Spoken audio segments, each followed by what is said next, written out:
students, today we are going to discuss our next chapter.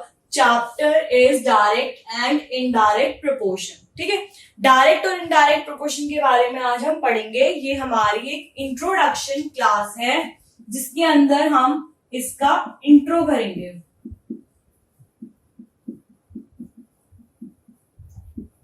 Else जो भी होगा exercise वगैरह वो हम अपनी नेक्स्ट वीडियो में डिस्कस करेंगे. ठीक है, so start with the chapter.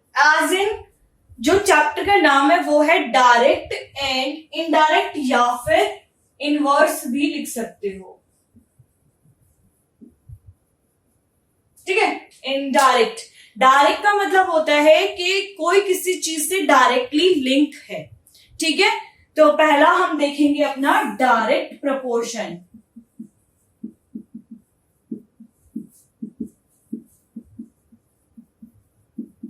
Direct proportion में ये है कि ये रेशियो के बारे में बात करेगा. सपोज कोई भी दो चीजें हैं, if one of the object is belongs to the another, if one is increases then the other one will also increase. ठीक है, आपस में कोई दो चीजें बिलोंग कर रही हैं, अगर एक चीज बढ़ेगी तो दूसरी भी बढ़ेगी, और अगर पहली वाली चीज डिक्रीज होगी तो दूसरी वाली चीज भी डिक्रीज होगी.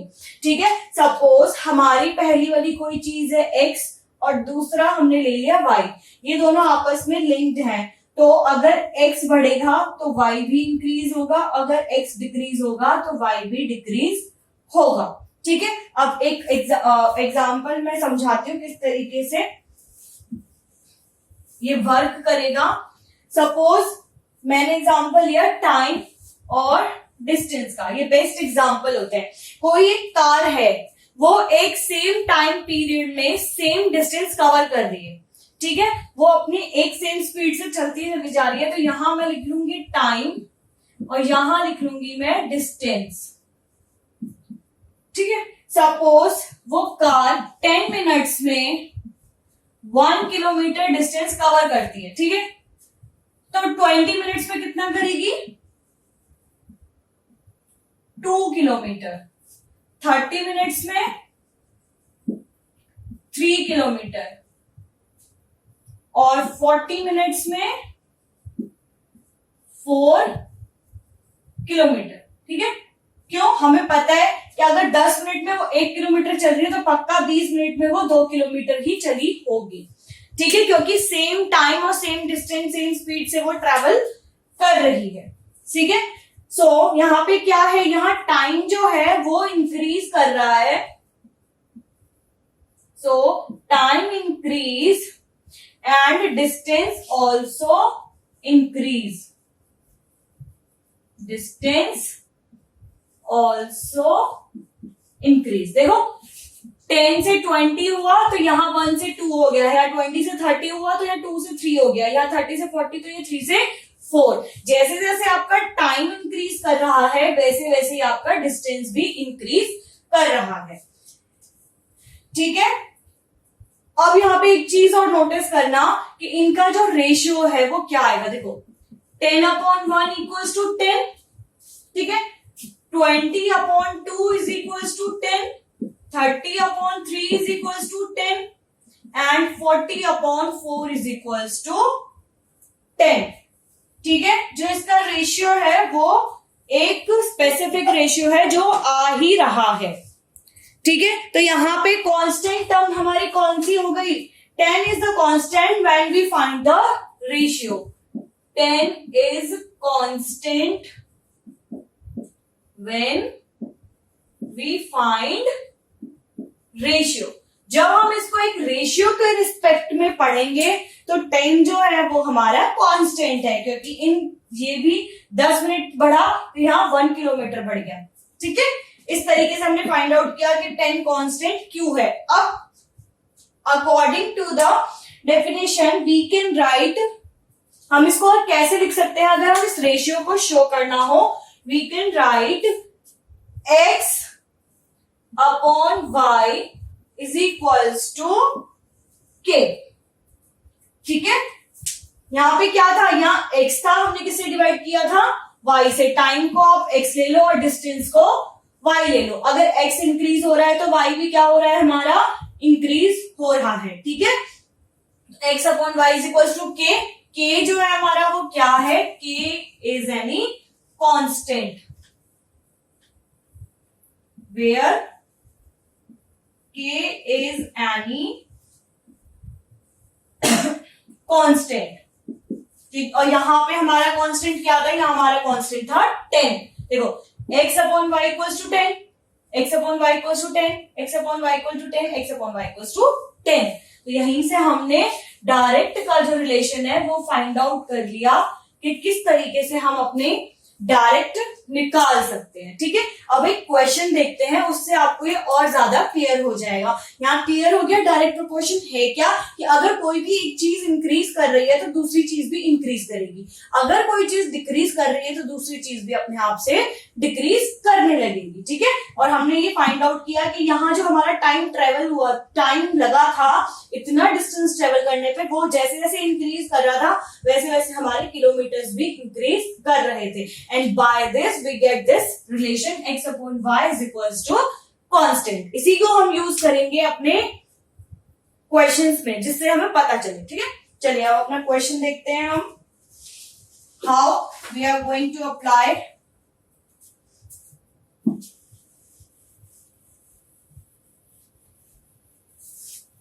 इस पूरे चैप्टर में। बस आप यही दो चीज पढ़ोगे, एक तो डायरेक्ट प्रोपोर्शन और एक इनडायरेक्ट प्रोपोर्शन, ठीक है। तो इसको बहुत ध्यान से समझना, डायरेक्ट और इनडायरेक्ट। और आप अगर क्वेश्चन में ना भी दिया हो डायरेक्टली कि डायरेक्ट प्रोपोर्शन निकालना है इनडायरेक्ट, तो भी आप फाइंड आउट कर सकते हो, ठीक है। अब मैंने एक क्वेश्चन लिया, सपोज आपको 5 मीटर एक क्लोथ्स का रेट दे रखा है, 5 मीटर क्लोथ इज फॉर ₹210, ठीक है। हमें कोई भी एक 5 मीटर क्लोथ्स का रेट दे रखा है कि वो 210 रुपीज में आएगा। Find it for 10 and 13 metre. आपको 10 और 13 मीटर के लिए इसकी कॉस्ट निकालनी है, ठीक है। चलिए देखते हैं हम कैसे करेंगे इसको सॉल्व। यहां मैंने लिख लिया क्लोथ और यहां मैंने लिख लिया अपना कॉस्ट, यानी कि कितने रुपए का ये आया था। क्लोथ को आप x ले लो और जो हमारी कॉस्ट है इसको y ले लो, ठीक है। हमारा 5 मीटर क्लोथ जो है वो 210 का आया था, ठीक है। अब हमें कितने का निकालना है, हमें निकालना है 10 और 13 का, ठीक है। 10 और 13 का निकालना है, तो हम क्या करेंगे, ये हमारे किस किस की वैल्यूज हो गई, ये आप ले लो x1 की, x2 की और x3 की। y1 यहाँ हमारे पास गिवन है, आपको y2 और y3 जो है कैलकुलेट करने हैं, ठीक है, कि इसकी कॉस्ट क्या होगी। अब ये देखो यहाँ पे आप इसका रिलेशन कैसे निकालोगे, ठीक है। हमें पता है कि हमें x upon y equal to some constant निकालना होता है, ठीक है, और कांस्टेंट सबके इक्वल है। That means x1 upon y1 equals to k होगा, x2 upon y2 equals to k होगा और x3 अपॉन y3 भी इक्वल्स टू k होगा। मैं क्या करूंगी, इनको टर्न बाय टर्न आपस में इक्वेट करूंगी, because I have to find out the value of y2 and y3, ठीक है। इन दोनों के बीच में अपनी रिलेशन पता है कि x upon y is equals to k होता है, ओके। अब ये आपको पता था कि डायरेक्ट में है, लेकिन फिर आपको पता कैसे चलेगा कि डायरेक्ट है या इनडायरेक्ट है। देखो यहां से पता चलेगा हमें, 5 से 10 हुआ, 10 से 13 हुआ, ठीक है।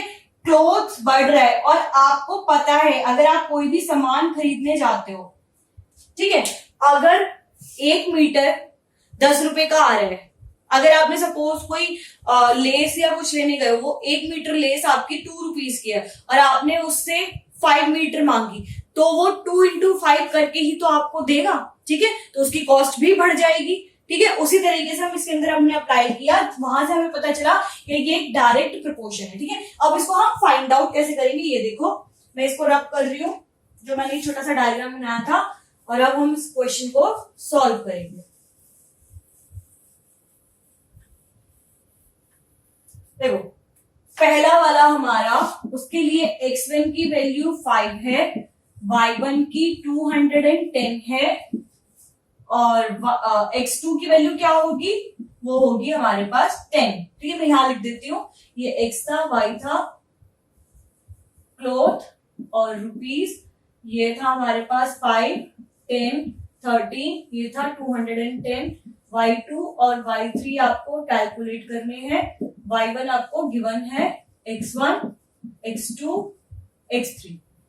ठीक है, अब आपको क्या निकालना है, यहाँ पे y2 कैलकुलेट करना है, तो x1 upon y1 is equal to x2 upon y2 हो जाएगा, क्योंकि सारा ही किसके इक्वल है, कांस्टेंट के इक्वल होता है।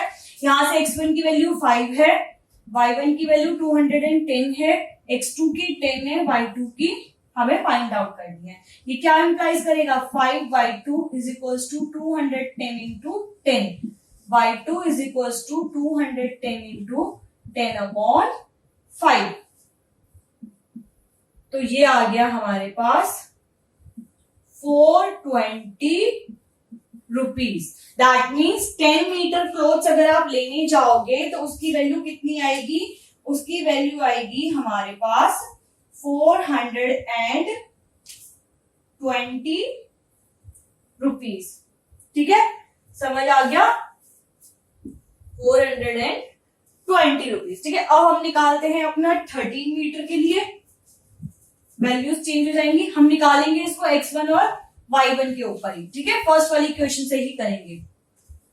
Second, x1 5, y1 210, x3 13, y3 आपको निकालना है।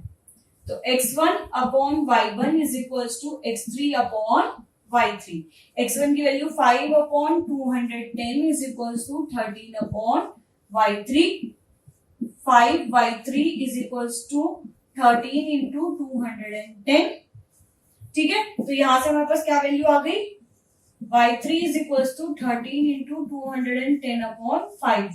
ये कैंसिल आउट हो गया, कितने पे हो गया, 42 पे। तो 13 इंटू 42 कितना होता है, 13 इंटू 42, 13 इंटू 42 इज 546 रुपीज।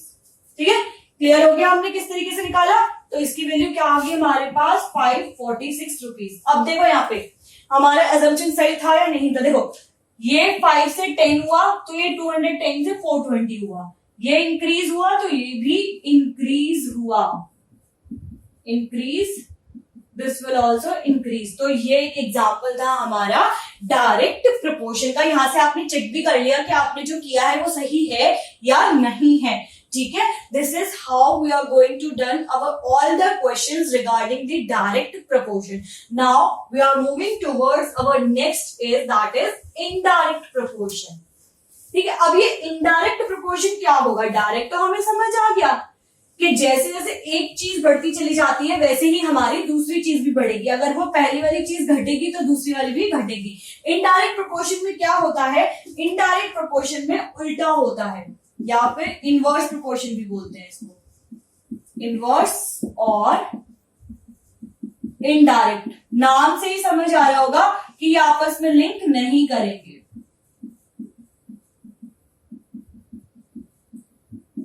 ठीक है, कैसे, सपोज x और y है, x अगर इंक्रीज करेगा तो y डिक्रीज करेगा, और x अगर डिक्रीज करेगा तो y को इंक्रीज करना पड़ेगा। This is how our inverse और indirect proportion is going to work. ठीक है, अब इसका भी हम क्या करेंगे, एक एग्जाम्पल लेते हैं फिर उससे हम सॉल्व करेंगे। सपोज किसी क्लास में चिल्ड्रन है 20, ठीक है, और आपके पास नंबर ऑफ टॉफीज भी कितनी है, वो 20 है। ठीक है, नंबर ऑफ टॉफीज 20, स्टूडेंट्स वो भी कितने हैं, 20।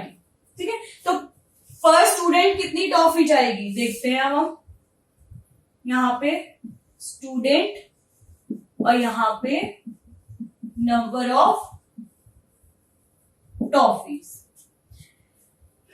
ठीक है। अब यहाँ पे अगेन क्या करो, स्टूडेंट्स को तो x ले लो, टॉफीज को y ले लो।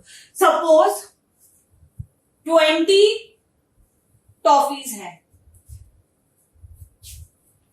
हमने 20 स्टूडेंट्स के बीच में बांटी, तो नंबर ऑफ टॉफीज कितनी जाएंगी एक बच्चे के पास, 20 बच्चे के साथ जाएगी, एक एक टॉफी जाएगी हर एक बच्चे के पास। ठीक है, अगर हमें यही 20 टॉफीज जो है वो 10 स्टूडेंट्स में बांटी होती तो हर बच्चे के पास कितनी जाती, 2। अगर 5 में बांटी जाती तो कितनी जाती, 4। अगर 2 स्टूडेंट्स में बांटी जाती तो 10, और सिंगल 1 स्टूडेंट को अगर ये दी जाती तो ये पूरी की पूरी 20 टॉफीज उस बच्चे के पास चली जाती। ठीक है, अब हमने यहाँ पे क्या देखा कि हमारे नंबर ऑफ स्टूडेंट्स जो हैं वो तो डिक्रीज हो रहे हैं, लेकिन पर जो हमारी नंबर ऑफ टॉफीज है वो इंक्रीज हो रही है। ठीक है, तो यहां से हमारा क्या कंक्लूजन आया, we find that x into y is equals to k। ठीक है, x और y इक्वल्स टू k होता है, कैसे, इन दोनों को मल्टीप्लाई करो, यहाँ x और y लिखो, 20 1 जा 20, 10 2 जा 20, 5 4 जा 20, 2 10 जा 20 एंड 1 इंटू 20। ठीक है, और k जो है वही सेम हमारा कोई एक कांस्टेंट है। बात समझ आई या नहीं आई, दोबारा समझाऊं एक बार, चलिए देखते हैं। इनडायरेक्ट प्रोपोर्शन में क्या होता है, डायरेक्ट प्रोपोर्शन में तो अगर कोई चीज बढ़ रही है तो दूसरी चीज भी बढ़ेगी, और अगर घट रही है तो दूसरी भी घटेगी, लेकिन पर इनडायरेक्ट में उल्टा होता है। ठीक है, अगर पहली चीज बढ़ रही है तो दूसरी घटेगी, ठीक है, और अगर पहली वाली घट रही है तो दूसरी वाली बढ़ेगी। ठीक है, इसका हमने एग्जांपल ये लिया था, हमारे पास नंबर ऑफ स्टूडेंट्स थी 20 और हमारे पास टॉफीज भी कितनी थी, 20। अगर ये सारी टॉफीज हम 20 स्टूडेंट्स में डिस्ट्रीब्यूट करेंगे तो पर स्टूडेंट हमारे पास 1 टॉफी आएगी। वही अगर हम 10 स्टूडेंट्स में डिस्ट्रीब्यूट करेंगे तो पर स्टूडेंट हमारे पास 2 टॉफीज आएंगी। अगर हमने ये 5 कर दिया तो 4 आएंगी, 2 कर दिया तो 10 आएंगी, 1 कर दिया तो 20 आएंगी। ठीक है, तो हमारे नंबर ऑफ स्टूडेंट्स तो डिक्रीज होते चले गए, लेकिन number of toffees according to the student वो इंक्रीज होता चला गया। यहां से हमने कंक्लूड किया कि x और y इक्वल्स टू कांस्टेंट होता है। ठीक है, now let us do an example so that आपको ये और अच्छे से क्लियर हो जाएगा कि किस तरीके से इनडायरेक्ट प्रोपोर्शन के अगर आपसे क्वेश्चन पूछे जाएंगे तो आप कैसे सॉल्व करोगे।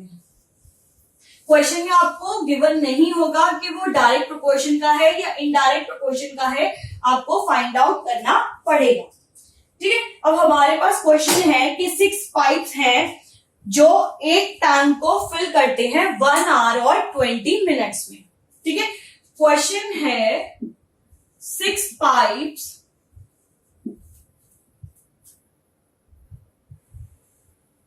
required to fill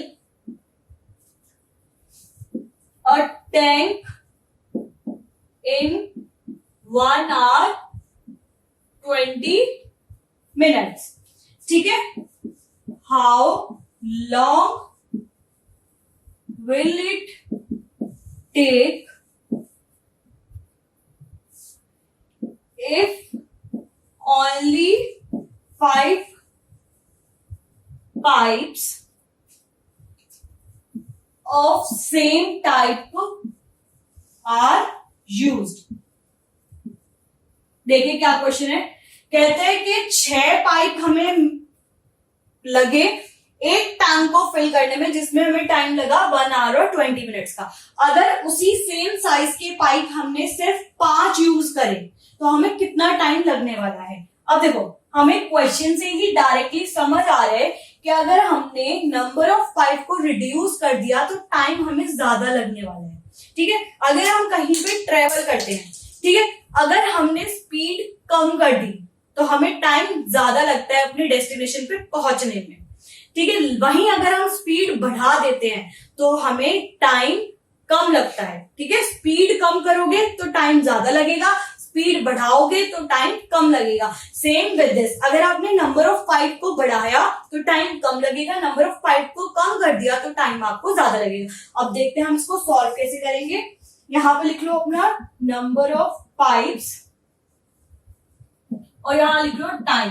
टाइम आपको निकालना है मिनट्स में, ठीक है। नंबर ऑफ पाइप्स पहले में कितने हैं? 6। पहले में जब 6 है तो टाइम निकालो अपना, 1 hour 20 minutes। इसको मिनट में कन्वर्ट कर दो, 1 into 60 plus 20, यानी कि टोटल कितने लगेंगे? 80 मिनट्स। कितने लगे इसको? 80 मिनट्स। ये दूसरा आपको 5 दे रखा और ये आपको फाइंड आउट करना है, ठीक है। अब हम क्या करेंगे इसके अंदर? हमने इनडायरेक्ट के लिए क्या फॉर्मूला पढ़ा था? X y is equals to constant, ठीक है। इसको x1 ले लो, इसको x2 ले लो, ये y1 है और ये y2 है। अगेन इसको x मान लेना और इसको y मान लेना, ठीक है। अब यहां से क्या करो, लगाओ formula, x1 y1 is equals to x2 y2, ठीक है। x1 कितना है हमारा? 6 into 80 is equals to 5 into y2। तो यहां से y2 कितना आ जाएगा? y2 is equals to 6 into 80 upon 5। 80 upon 5 कितना हो गया? 1 जा 16, 6 जा 30 होता है, ठीक है। तो कितना आ जाएगा? 6 इंटू 16, ये आ गया हमारे पास 96 मिनट्स, ठीक है। 96 मिनट्स को अगर आपको कन्वर्ट करना हो आवर्स में तो कितना आएगा? ये आएगा 1 hour 36 मिनट। अब देखो हमने जो किया था, हमने इसको इनडायरेक्ट मान के किया था, वो सही है या नहीं है? देखो नंबर ऑफ पाइप्स जो है वो हमारे रिड्यूस हो गए, ठीक है। 6 से 5 हो गया तो ये तो हमारा हुआ डिक्रीज, लेकिन पर जो टाइम है हमारा वो कितना हो गया? 96 हो गया, यानी कि टाइम हमारा इंक्रीज हो गया। So this is how we are going to calculate the direct and inverse proportion, ठीक है। डायरेक्ट और इनवर्स प्रोपोर्शन के क्वेश्चंस आप इसी तरीके से सॉल्व करोगे, ठीक है। कंफ्यूज मत होना, क्वेश्चन को पहले ध्यान से पढ़ना कि क्वेश्चन कह क्या रहा है। आपको क्वेश्चन पेपर में गिवन नहीं होगा कि डायरेक्ट है या इनडायरेक्ट है, उसके लिए आपको बहुत ध्यान से अपने क्वेश्चन पे फोकस करना होगा कि क्वेश्चन में दिया क्या हुआ। अब जैसे हमने ये वाला क्वेश्चन पढ़ा था तो हमें डायरेक्ट पता चल गया कि ये एक इनडायरेक्ट या इनवर्स प्रोपोर्शन का क्वेश्चन है, ठीक है। So I hope now it's all clear to you. Thank you so much.